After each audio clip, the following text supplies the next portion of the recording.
Estado o sociedad, ¿cómo enfrentar los problemas ambientales?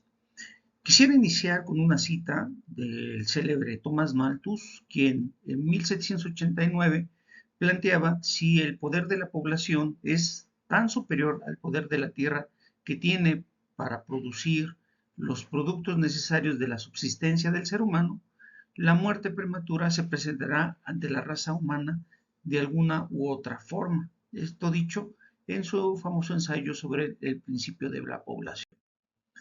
Y para desarrollar este trabajo sobre el estado de la sociedad, quiero hablarles de tres retos por delante. El primer reto básicamente es cómo poder salir del paradigma que nos domina. En ese sentido, quiero comentar que Thomas Kuhn, en su famoso libro sobre la estructura de las revoluciones científicas, planteaba que el paradigma es un conjunto de teorías centrales alrededor de las cuales se presenta en los conocimientos modernos sin que se mueva o se cambie y se mantiene a lo largo del tiempo. Es decir, en este primer reto es importante identificar el paradigma que nos domina y para ello poder buscar la transición hacia un cambio de ese paradigma. El paradigma que nos domina, el desarrollo sustentable, toda su teoría y toda su acción alrededor de eso, me parece que es un paradigma en crisis que tiene que ser superado por una teoría y toda una estructura nueva de conceptos. En ese sentido también que sepan que, bueno, el concepto es una serie de ideas que nos ayudan a juzgar lo que tenemos, el juicio que tenemos de algunas cosas, y la teoría pues es un conjunto de conocimientos especulativos, ¿no? En algunos casos hay algunas leyes que se cumplen, en algunas otras no, pero el paradigma que nos domina del desarrollo pues es una proposición que se ha convertido en un axioma, es decir, es tan clara y evidente que no admite demostración, no busca su transformación, sino solamente su reiteración por repetición para mantenerse de manera fija y constante. En ese sentido, el cambio del paradigma que nos domina debe transformar el sistema social de ideas que tenemos del medio ambiente y la naturaleza y ayudar a construir nuevos paradigmas que modifiquen al paradigma dominante actual. Es decir, sabemos que tenemos elementos pasivos del conocimiento y necesitamos buscar que se conviertan en elementos activos, que vayan transformando el sistema establecido de ideas actuales. Por ejemplo, en vez de hablar de crecimiento, empezar a hablar de frugalidad, es decir, descrecer, vivir de una manera más simple y austera, y en vez de hablar de desarrollo sustentable, como esta idea desarrollista de mantener los sistemas actuales, tendremos que hablar ahora de modificar nuestros conceptos de pensamiento a través de las inteligencias múltiples, la inteligencia ecológica, una de ellas, y la transición hacia una democracia ecológica. Quiero comentar que hace unos años esta empresa de nombre Cantar aplicó en nuestro país, en México, una encuesta para ver cuál era el interés que tenían los mexicanos respecto al medio ambiente. Y para sorpresa se mostraba que el 76% de los mexicanos les importaba muy poco o casi nada preservar el ambiente y que en México no más de un 5% consideraba hacer algo para no afectar el medio ambiente en su día a día. Recordar que en este país hay más de 126 millones de personas y las cifras tan bajas quiere decir que el tema ambiental pues está en la lona, ¿no? Hay otros temas prioritarios, la seguridad, educación, salud, como prioritarios y ahí está la mayor atención y en los temas ambientales pues los mínimos, es decir, hay una mínima cantidad de mexicanos que quiere actuar y trabajar a favor de reducir contaminación, desperdicios, cambio climático, etcétera.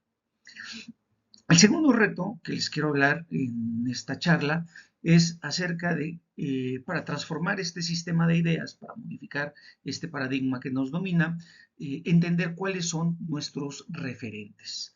Y Sobre estos referentes hay alguna serie de autores que quiero citar aquí y uno de ellos, el principal me parece, es entender que el crecimiento tiene un límite, es decir, no podemos crecer infinitamente en un planeta finito. Y este límite fue establecido en los finales de los años 60 con el informe del Club de Roma conocido como los límites del crecimiento. Claro, hubo una segunda versión mucho más actualizada porque esa primera versión que desarrolló el Instituto Tecnológico de Massachusetts fue duramente criticado al establecer claramente un límite al crecimiento y en el 96 la versión más actualizada con un software más potente que pudo modelar los escenarios futuros, pues pudo establecer que efectivamente estábamos llegando en ciertos aspectos a alcanzar esos límites. Y años después vinieron otros textos como más allá de los límites del crecimiento. Esos serían los referentes iniciales, pero tenemos otros referentes como son estos otros referentes que tienen que ver con una serie de textos que se han escrito y se han desarrollado respecto a la problemática ambiental. Si entendemos estos documentos, si comprendemos estos referentes, pues claramente nos podemos dar cuenta que nos pueden ayudar a cambiar nuestro sistema establecido de ideas. Me quiero centrar en la discusión que hace Límites del Crecimiento porque me parece sumamente importante destacar el informe que plantea tres escenarios básicos. Bueno, antes de lo de límites, comentar que ya hubo un antecedente en los años 40 en donde un arquitecto muy famoso de nombre Buckminster Fuller planteaba si la humanidad tenía la posibilidad de sobrevivir exitosamente al final en este planeta. Y si era así, ¿cómo lo debería hacer? Porque él descubre que de la cantidad de recursos que hay en el mundo, aproximadamente el 25% lo consumían los estadounidenses. Era una cifra alarmante, toda vez que ellos solamente producían un 10, un 15% de los recursos mundiales.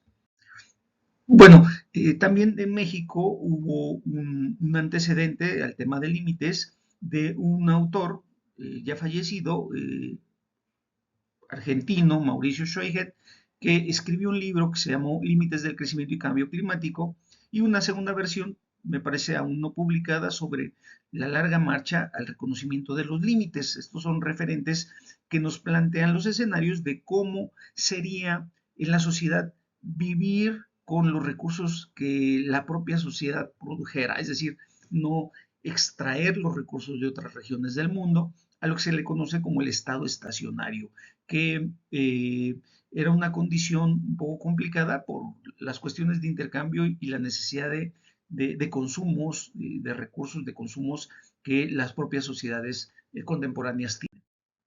Bueno, regresando al punto, les decía, del informe de límites y los escenarios, pues lo que se planteaba eran básicamente que ante la caída de una curva de recursos, en algún momento dado también tendría que haber una caída en la curva de alimentos. Que caiga la curva de recursos y que caiga la curva de alimentos va a generar seguramente también una caída en la curva de población. Si lo vemos en términos econométricos, pues solamente son curvas que cambian su punto de inflexión hacia abajo de forma negativa, pero que cuando se llega al cenit de ellos, por ejemplo en la curva de población, sabemos que el cenit podría llegar a los 10.000 millones de seres humanos, a lo que nos estamos acercando rápidamente. Estamos en 8.000 millones de personas actualmente y podría estabilizarse en 10.000 millones muy brevemente, pero va a caer también. Los escenarios que se han presentado muestran curvas de inflexión negativas en cada uno de estos escenarios, lo que significa en términos sociológicos una catástrofe ecológica, ambiental y de población. Es decir, nos acercamos rápidamente al colapso poblacional si no modificamos nuestros consumos actuales que tenemos de recursos y de energía.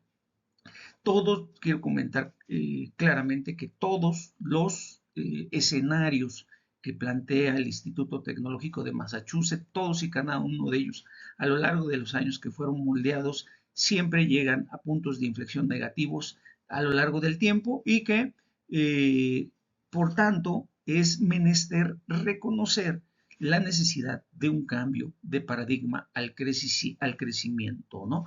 Porque no es posible mantener el consumo de recursos y energéticos con los límites planetarios que actualmente tenemos. A eso me refiero con este tema. Sin embargo, esta catástrofe o este colapso, bajo todos estos modelos, solo amplía la incertidumbre global. ¿Dónde va a ocurrir? ¿Quién la va a padecer? ¿Y cuándo va a ocurrir? No hay una respuesta clara para ello. Posiblemente algunas sociedades actualmente ya lo estén padeciendo, posiblemente las migraciones se acrecienten ante escenarios adversos de cambio climático y seguramente vamos a empezar a ver cada vez más convulsiones sociales de forma anárquica, es decir, reactiva, y por tanto el Estado tendrá la obligación de buscar los escenarios para una transformación activa de la sociedad y no reactiva. Bueno, en ese sentido ya hay quien ha mostrado cómo se han alcanzado varios de estos límites planetarios. El Centro de Resiliencia en Estocolmo, Suiza, encabezado por su director de apellido Rockström, nos muestra algunos límites en 9 escenarios críticos del mundo. Estos 9 escenarios críticos, aquí los muestro, tiene que ver con agotamiento del ozono, integridad de la biosfera, contaminación química, cambio climático, acidificación de los océanos, consumo de agua dulce, cambio de uso de suelos, flujos de nitrógeno y fósforo hacia los océanos y los aerosoles en la atmósfera. Pues él lo que muestra es que 3 de estos puntos estamos siendo alcanzados, incluso algunos de ellos ya rebasados, y el cambio climático se está acercando rápidamente a ese límite en el cual es un punto de no retorno, es decir, a partir de ahí difícilmente va a ser posible revertir las condiciones climáticas que tengamos. Se decía que un escenario factible, un escenario, digamos, de seguridad era alrededor de 350 partes por millón de CO2 en la atmósfera. Estamos arriba de los 450. Se decía que una temperatura promedio global por debajo del 1.5 grados todavía era seguro. Estamos en 1.3, 1.2, quizás en algunas partes del mundo sí ya en el 1.5, y lo que vemos es una rápida descongelación de los polos, todo ese hielo antártico o ártico, y lo que vemos es mayor flujo de agua en los océanos, por lo tanto eleva la temperatura y por tanto rápido está pasando el proceso de cambio climático porque el océano no está cumpliendo su función de termorreguladora como debería de ser. Bueno, Rockström en su documento acerca de estas fronteras planetarias que para operar de forma segura de la humanidad, para explorar la forma segura en la que la humanidad puede mantenerse, lo pueden buscar en la revista Ecología y Sociedad, la 14, y ahí pueden ver lo que ocurre también. Me parece hay un video, un documental al respecto que también pueden buscar y revisar respecto a esta información que les estoy dando, que es verídica y que está ocurriendo actualmente. Y por tanto, esto me lleva al tercer reto que debemos de enfrentar. El tercer reto tiene que ver con reconocer, hacer un reconocimiento tácito a la catástrofe ambiental que tenemos, a la que entramos y a la que se avecina. Tenemos ya en algunos temas que hemos entrado en otros y que se avecina en algunos otros temas, tal como la última generación, aparentemente autonombrada así, se ha proclamado, nos ha dicho, ¿no? Está la última generación de jóvenes que van a conocer el estilo de vida actual que tiene el mundo contemporáneo y que por tanto se perciben como la última generación y por tanto están reclamando a los hacedores de política, a los dueños de los dineros, a los gobernantes y a los banqueros y a los empresarios, pues que tomen cartas en el asunto. ¿Por qué? Bueno, lo dicen muy claramente, porque la reducción de flora, fauna a nivel global está desapareciendo, es decir, 83% de grandes mamíferos ha desaparecido, de invertebrados el 81% y de la vida marina más del 36%. Es decir, estamos ante la quinta extinción masiva, depende de cómo lo consideremos, la sexta, hay quienes también pueden plantear la sexta extinción masiva de especies, porque ya ha habido otras extinciones masivas a lo largo de la historia del planeta mismo. La extinción de insectos es un tema del que se habla poco, pero en los últimos años se han publicado numerosos estudios que empiezan a alertar acerca de los procesos de extinción que están viviendo los insectos sin precedentes, es decir, los polinizadores, por ejemplo, están extinguiéndose a un ritmo alarmante y ponen en riesgo la supervivencia de la producción de alimentos, por ejemplo, ¿no? Es por ello la importancia de los polinizadores en nuestra vida y están desapareciendo a un ritmo alarmante causados por esta época del antropoceno en la que nos encontramos, es decir, nosotros los seres humanos estamos acabando con los pequeños insectos y los polinizadores a través de la cantidad de aerosoles, de los químicos, pesticidas, insecticidas, etcétera, que producimos diariamente y que están presentes en el ambiente. Por ello y ante ello también el doctor Ripley, un científico de la Universidad de Oregon, William Ripley, él ha declarado la necesidad de alertar a nivel global a los países a través de un consejo de científicos mundial, en donde más de 15,000 científicos hemos hecho una declaratoria de emergencia climática. ¿Por qué importante lo que señala el doctor Ripley?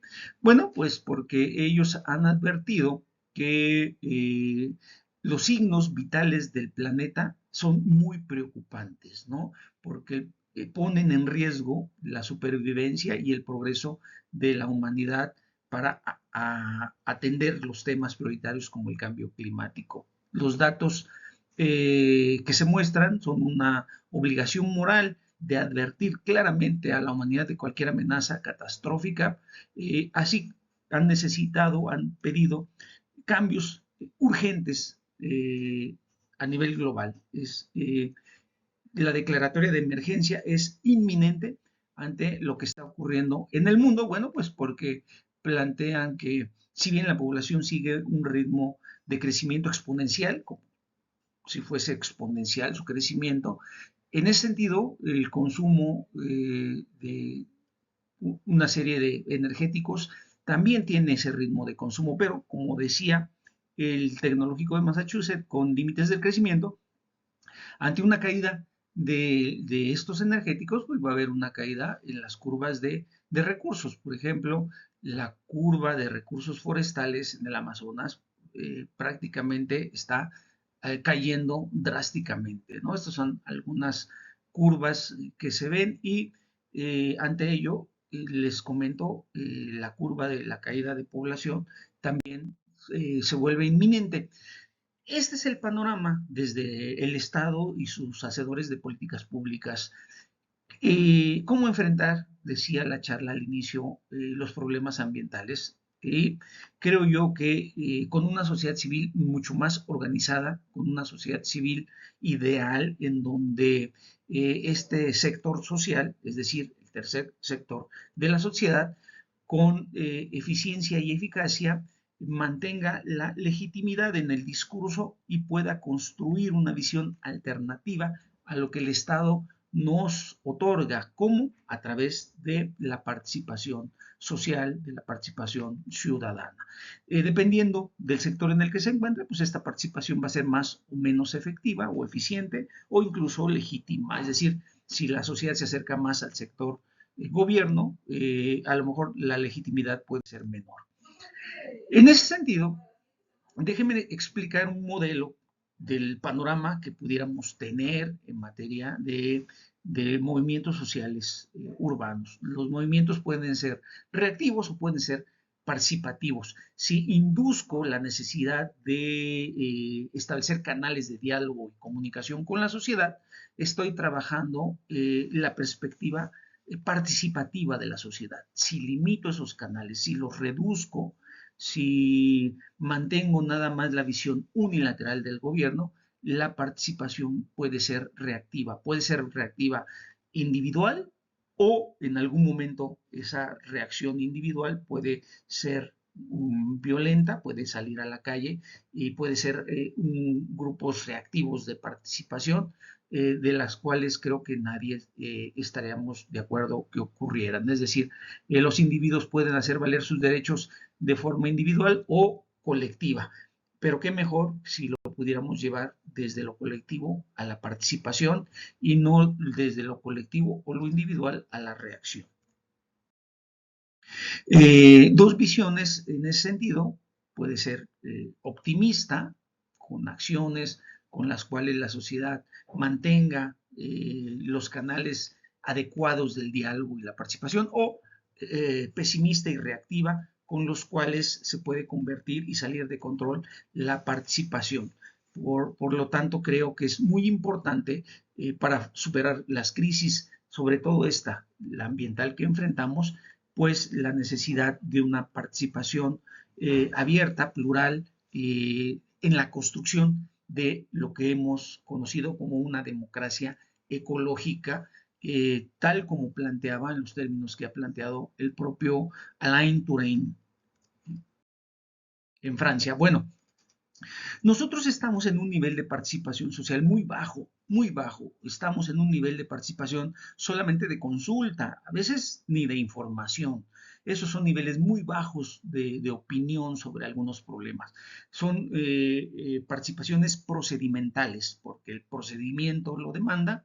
Citamos a la participación a la sociedad o la convocamos a participar, pero no trabajamos, no construimos con ella una participación de codecisión, una participación para la gestión del territorio, de la ciudad, de sus problemas, y mucho menos de la gobernanza, una palabra que ha sido adquirida, adoptada en la política pública, pero que no ha sido todavía llevado como se quisiera a la práctica, es decir, en donde se gobierne con los pares entre sociedad y gobierno como pares y se promueva el equilibrio entre sociedad y Estado y el mercado, ¿no?